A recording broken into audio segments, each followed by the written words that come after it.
Thank you very much, Professor Tamcke and Mr. Garbe, for inviting me already second time to your university. And I'm glad also to see so many faces from Russia, from Voronezh, and also from other countries who are interested in this topic.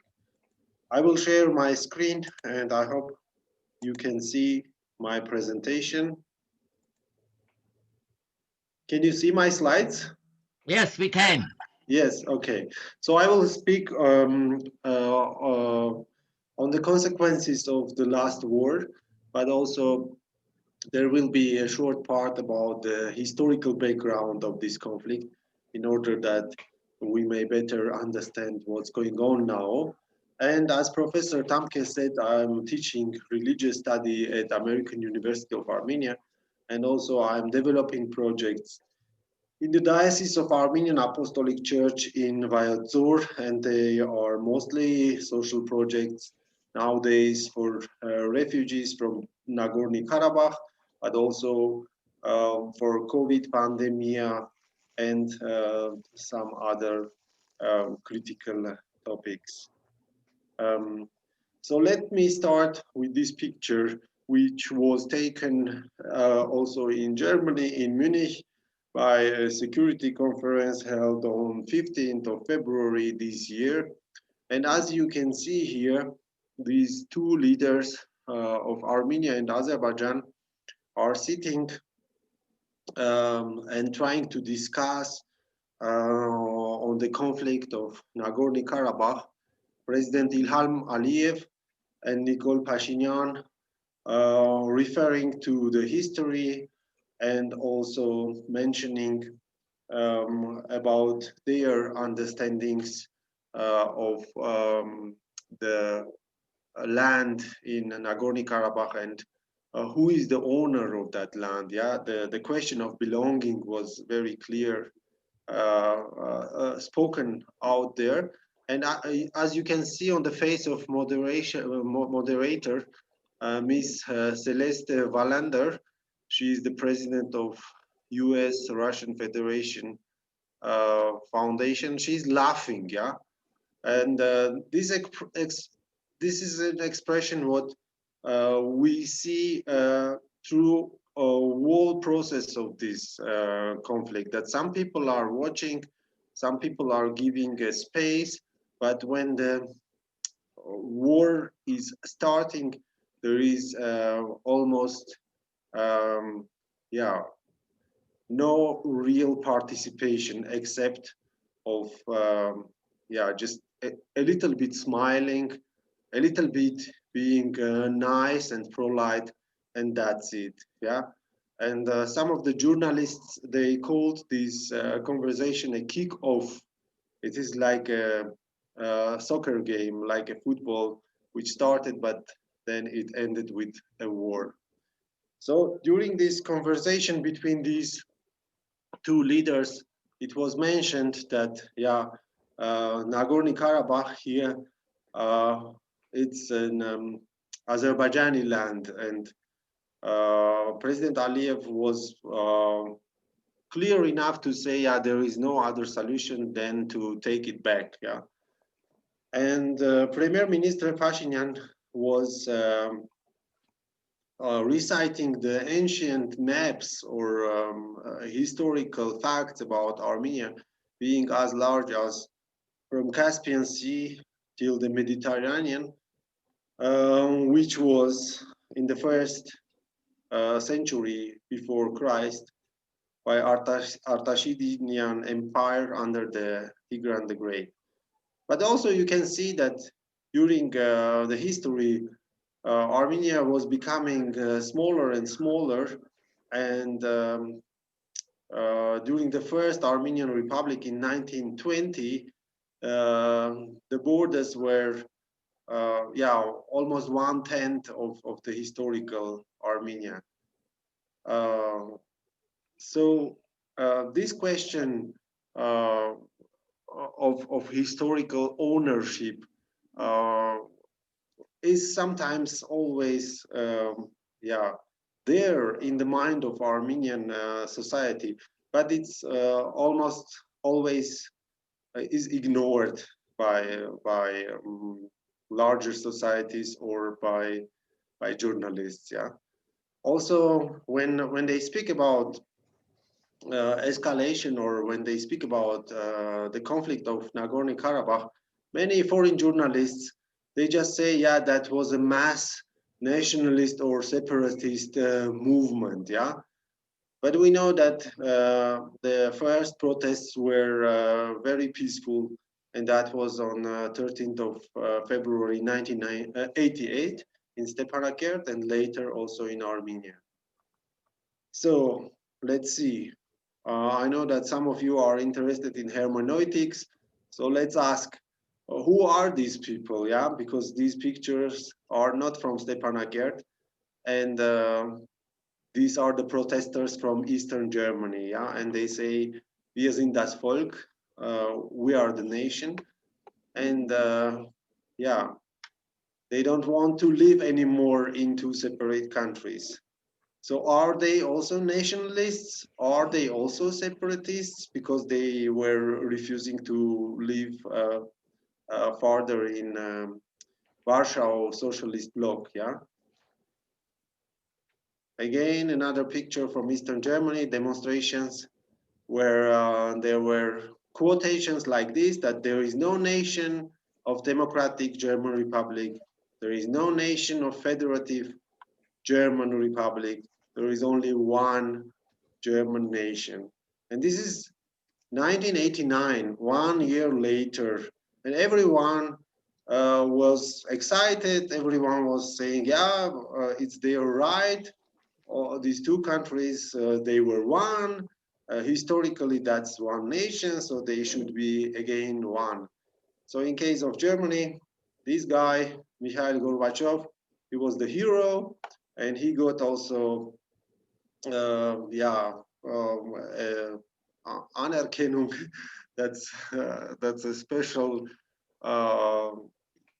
honorary citizenship of United Germany. Yeah?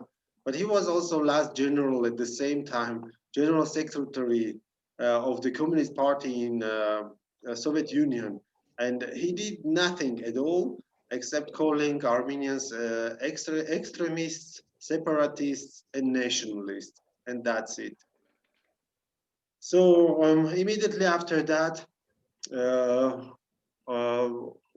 we have another case. Yeah, we don't have the case of breaking the wall in Berlin and uniting two nations or two parts of the same nation, but we have ethnic cleansing of Armenian minority in the Soviet Republic of Azerbaijan, which is starting in Sumgait. Yeah, and these are pogroms for 5 days. Many people are killed, and whole Armenian population of this city, flew out.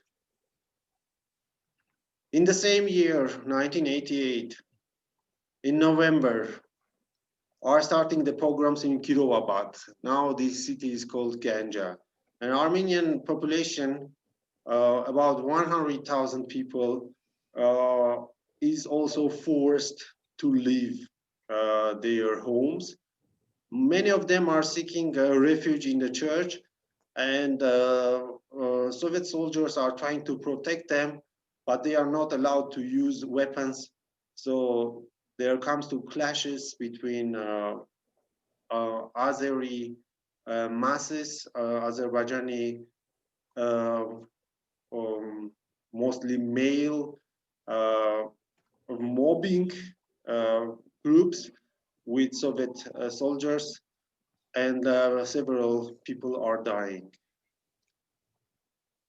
So almost 2 years later in Baku, the same situation, pogroms against civilians, and even Russian people are intrigued, so they are trying to write down on their houses that they are Ruskies or Russians, please don't touch, don't come in.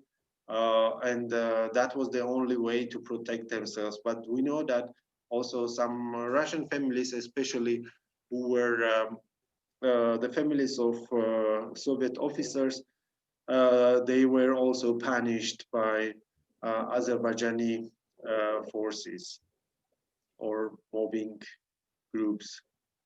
So many people died again, and 200,000 people who were living in Baku, they left their homes.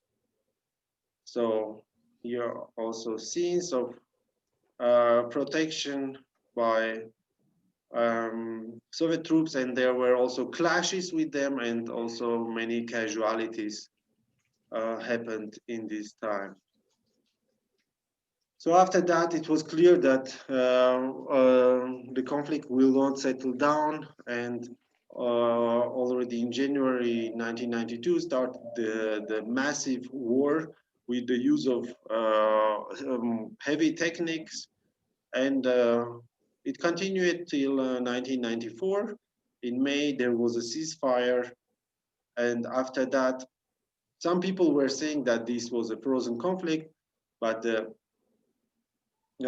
explicit or clear definition would be no war, no peace, made by Thomas de Waal, because you see that, yeah, Armenians could protect the major part of Nagorno-Karabakh, but they also took these areas in order, yeah, to have a security zone, to have a land connection with Nagorno-Karabakh, and to stop the shelling of their major cities. So this was the ceasefire of 1994. But what happened after that, we see that in Azerbaijan there was the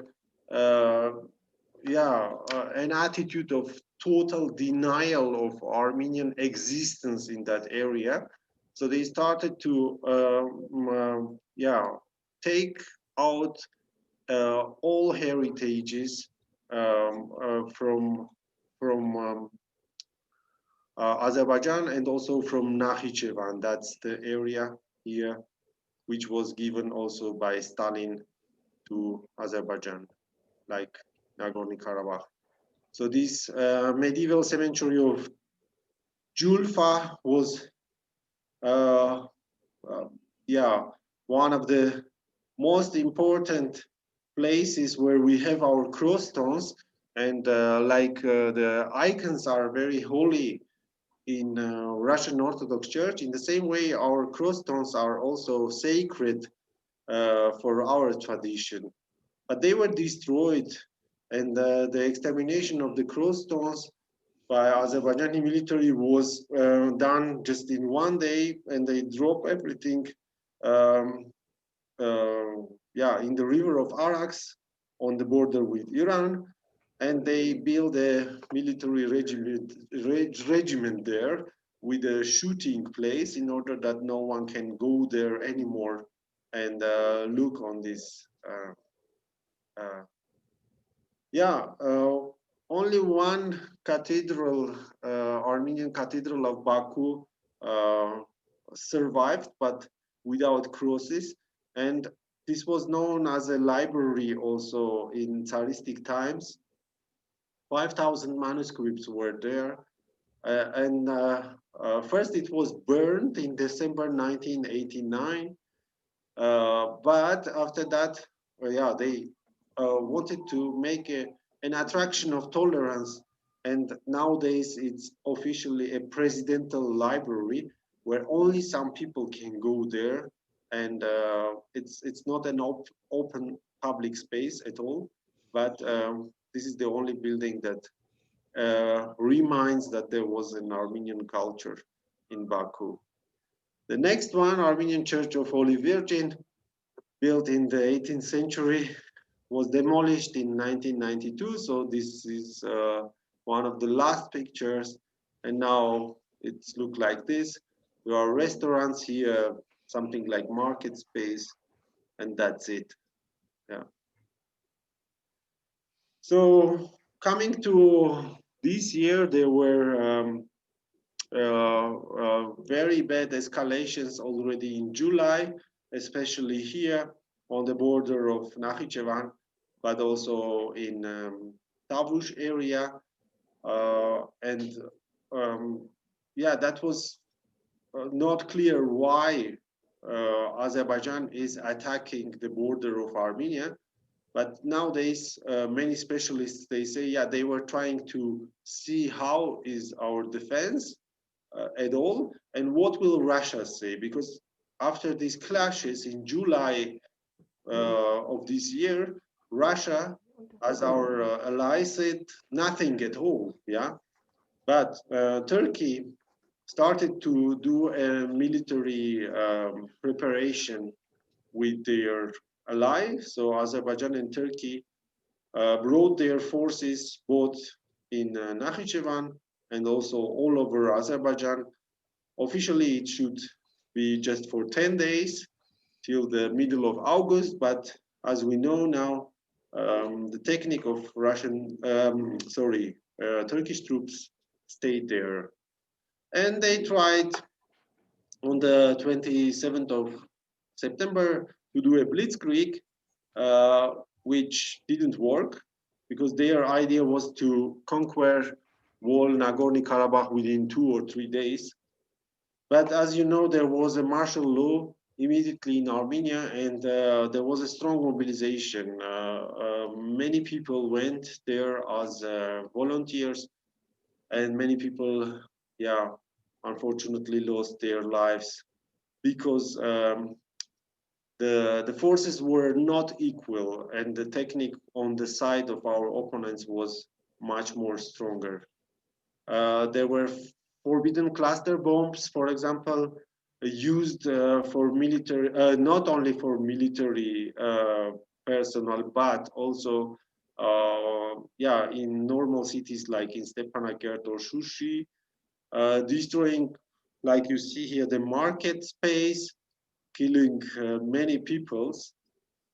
And also, as we know, NATO weapons were also used against Armenian civilians, like F-16 jets or also Bayraktars, which can fly very, very high. They can take almost 8,000 meters in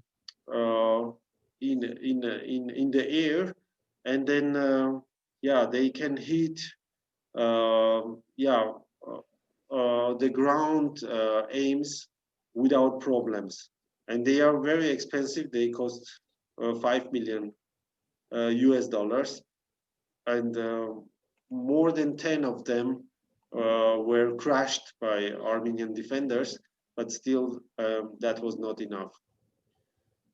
And then there was the question, should Turkey, sorry, I had a mistake here. Should Turkey get sanctions from EU because they were supporting this aggression on the Azerbaijani side?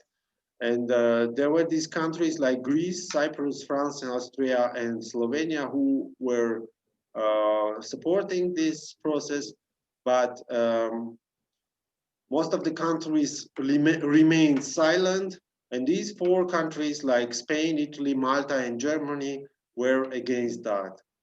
So they didn't like the idea of sanctioning Turkey.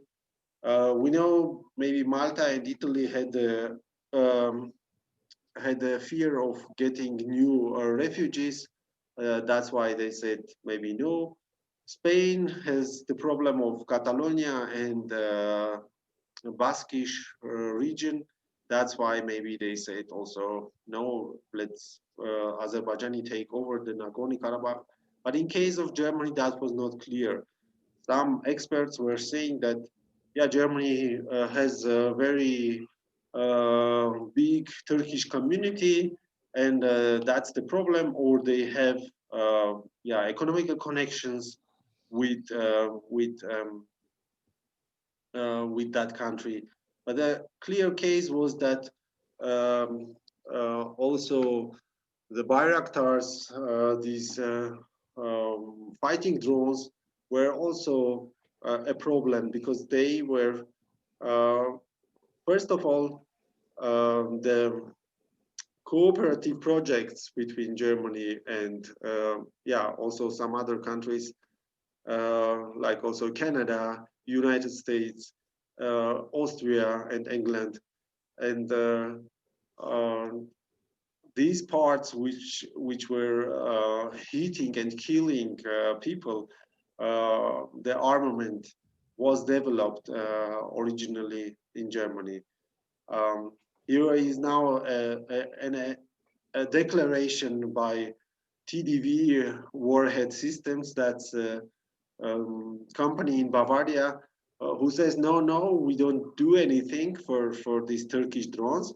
But you can read that they didn't deliver any technologies, parts, or components to Turkey since 2019. So what was going on before this, they don't say at all. And many researchers, also media experts, they know and they write that there were several million euros invested by Turkish militaries in order to buy parts for their killing drones. And between 2009 and 2018, the German government gave 33 permissions to supply Turkey as a NATO partner. And these 33 permissions were in order to use it for the creation of military fighting drones. That's it. Yeah. And also by United Nations, there was a Security Council with permanent members, with closed door, and we know that USA, Russia, and France were trying to do everything to get a resolution in order to stop this war. And after that, there was just a small resolution, nothing important. And we know that one of the partners, without proclaiming it, was against stopping, against the common resolution. And who was that? There are only assumptions that it is UK, because as you know, British petrol is buying oil from Baku, and that could be one of the reasons why the British side didn't support any major resolution against Azerbaijan and against Turkey. Another factor was also the involvement of Islamic terrorists and Syrian mercenaries. Two of them were captured by Armenian forces, and they also told that they were paid for their job in order to come and to fight the unfaithful Armenians. And once they would behead one of the Armenian citizens or soldiers, they would get extra $100 for that case too. So there are many pictures and many videos on internet. Unfortunately, some people share it. You can see how the prisoners are treated or how they are killed, tortured in Azerbaijan. And when you see underneath the comments of Azerbaijani groups or the users of social media, I'm sure my colleague Arpine will tell about this more. It's just disgusting. It's very strange that they can be happy by seeing such stuff and by sharing it in social media. So it was clear that Armenian volunteers couldn't stand before these huge opponents, yeah, with strong technique and with many soldiers, also with many terror groups coming from Syria. And as you see, even the president of Nagorno-Karabakh was there on the front line, but that was it. All possibilities to stop this war in between, yeah, never worked. Every ceasefire agreement was broken in a couple of minutes, and the last online declaration was signed on 9th of 11. And for many Armenians, it's a total capitulation. Although it's just a declaration, it's not even an agreement. But as you can see, after that, it was clear that the Azerbaijani troops will take this southern part, also from north, also from east, and also here. And Russian troops will be dislocated here as peacemakers. So counting the casualties and losses, it's clear that we have over 1,800 military persons lost their lives. 15 civilians were also killed. We have more than 15,000 destroyed civil buildings. 90,000 refugees left their homes. Over 50 prisoners. And we don't know yet how many wounded people we do have, or how many people are lost without any information. That's not clear.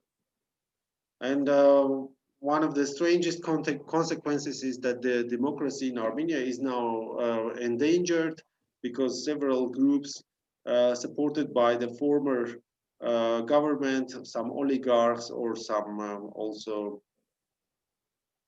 ultra-nationalists or also just emotionally aggressive people, they entered in the first night after this declaration to the parliament, destroyed many rooms there, and yeah, till now they do a lot of protests on the streets, chanting that Nikol Pashinyan is a betrayer, he should go, and it's not clear how our situation will develop in the near future, but the democracy is indeed in danger.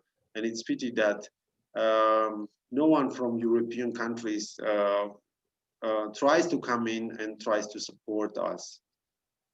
So we have also humanitarian catastrophe because, yeah, as I said, many people left their homes, and we have many injured people, and we don't know how are we going to deal with this. Yeah. Ecology is also in danger because there were phosphor bombs in usage. Many forests were burned.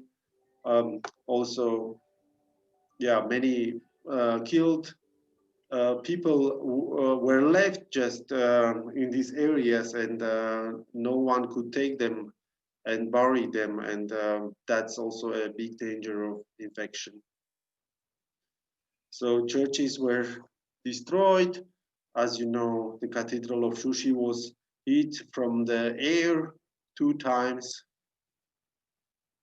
And also there are many videos when Azerbaijani army is entering to the Armenian villages. They are destroying even the cemeteries. And this was also a question by Father Hovannes, who was serving in Dadivank, how it will remain if Azerbaijani forces are coming in, what will be left from this historical cathedral. And the decision was then to send Russian troops, also peacemakers there, in order that they can have a station by this monastery and protect the Monastery of Dadivank, also Monastery of Amaras, protected by Russians. But there are many other churches, and we don't know what will be, what will happen with them. That's not clear at all. And now in my work, I I see many traumatized children who have fears, who couldn't even hear the voices of airplanes. Once the airplane was there in heaven, they were thinking that the bombs will also fall down. So the question is how to support them, and with the Diocese of Valtor and with our partner organizations, Unique NGO, we are trying to do as much as we can, yeah, to make yeah, some education possible for them, also to make their living a little bit nicer, like in this summer camp. And I'm glad that our German partners like Renovabis or also Evangelical Church in Thüringen, thanks to the organization also by Professor Martin Tamcke, they are going to support us in order that we can prepare this summer camp into the winter camp, and then keep these people in warm rooms, yeah, in order that they can survive this winter. So I will close my presentation with this last picture. This is the military parade of yesterday, and two winners are represented here: Recep Tayyip Erdogan and Ilham Aliev, who made many strange statements yesterday. And it was clear that these two guys were involved in this military action. They didn't deny this, and they even went farther, and they said that, yeah, all these lands, also Yerevan city, also Zangezur, also Lake Sevan, they are Azerbaijani territories, and Armenia has to be very careful. So they were declaring not only yeah, the results of their last war, but they were also yeah, trying to speak about some future events, and then showing that, yeah, that was the best thing to do, uh, to win against Armenians, and to glorify also the souls of some pashas from the First World War, like Enver Pasha, who killed Armenians during the Armenian genocide of 1915 in Ottoman Empire, and also telling us, yeah, just be prepared because we are coming after you also in the future. So that was it. And I am very afraid of such rhetoric, and I am also very amazed that in the world of today, in 2021, some country leaders like Erdogan and Aliev can do such speeches, okay, in front of their own nations and their own soldiers, but it's translated everywhere, or it is represented also in many media sources, and no one from big brothers, no one from the big states powers doesn't say anything about that. Thank you very much.